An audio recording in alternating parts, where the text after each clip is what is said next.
64 ans après l'affranchissement de la colonisation française, la Côte d'Ivoire célèbre ce mercredi 7 août 2024 le 64e anniversaire marquant son accession à l'indépendance. Les festivités ont eu lieu sur l'autoroute de Grand Bassam, ville balnéaire, située à 40 km au sud-est d'Abidjan. 4 595 civils et militaires ont défilé, dont 3 801 membres de forces de défense et de sécurité et des corps paramilitaires, ainsi que 774 civils. Il y a eu aussi les parades motorisées et aériennes, ainsi qu'une démonstration de saut en parachute.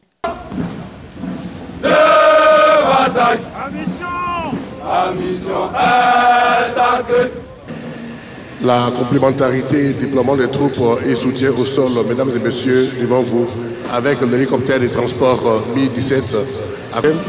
Les motards de la gendarmerie et de la police ont entre autres missions l'escorte du président de la République et des hautes personnalités et la traque des auteurs d'infractions routières. Qui n'est pas tout à fait évident parce que il y a peut-être une bonne gestion de beaucoup de choses à la fois. Nous avons eu l'opportunité d'aller en hauteur avec eux. Au cours Luc Desmacria, Kitty Keyi Wilfried et Akafo Serge. En arrière de cet tambour-major défilent les chefs de musique.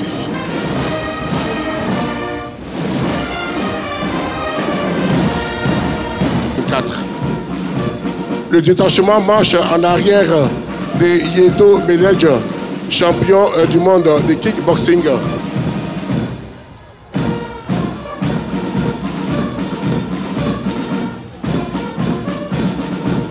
Et Marie-Emmanuel, bac mention assez bien.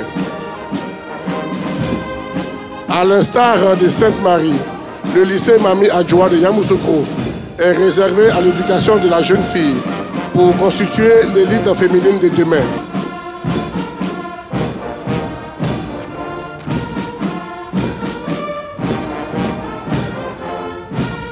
En clôture de l'excellence pédagogique, mesdames et messieurs, le lycée d'excellence Alassane Ouattara. L'événement a également été marqué par la présence de l'unité de base de soutien logistique de l'armée populaire chinoise stationnée à Djibouti. Vêtus en costume blanc, ils ont aussi pris part au défilé. Le lieutenant-colonel Bas Saondja Wenceslas précède les élèves officiers de la promotion résilience de l'école des forces.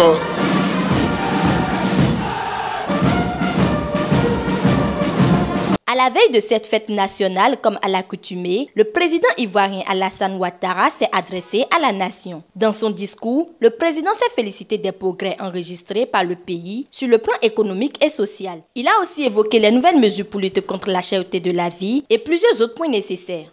Mes chers compatriotes, nous sommes sur la bonne voie.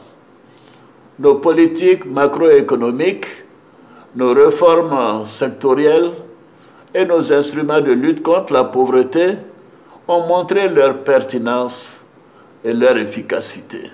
Je suis heureux des progrès enregistrés en matière de capital humain, deuxième pilier du plan national de développement 2021-2025.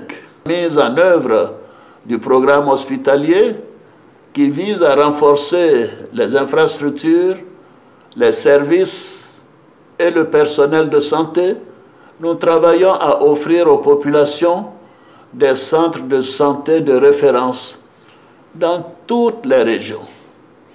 Ce maillage resserré des infrastructures sanitaires sur le territoire national concourt à l'extension de l'offre de soins de la couverture maladie universelle en vue de garantir à nos populations des soins de santé de qualité à moindre coût.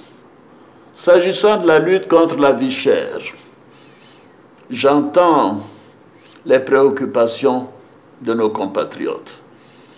Dans l'intervalle et s'agissant du cas particulier de nos vaillants retraités qui ont tant donné à la nation, j'ai décidé de les accompagner davantage en instituant le 1er septembre de chaque année une prime spéciale correspondant au tiers de leur pension mensuelle.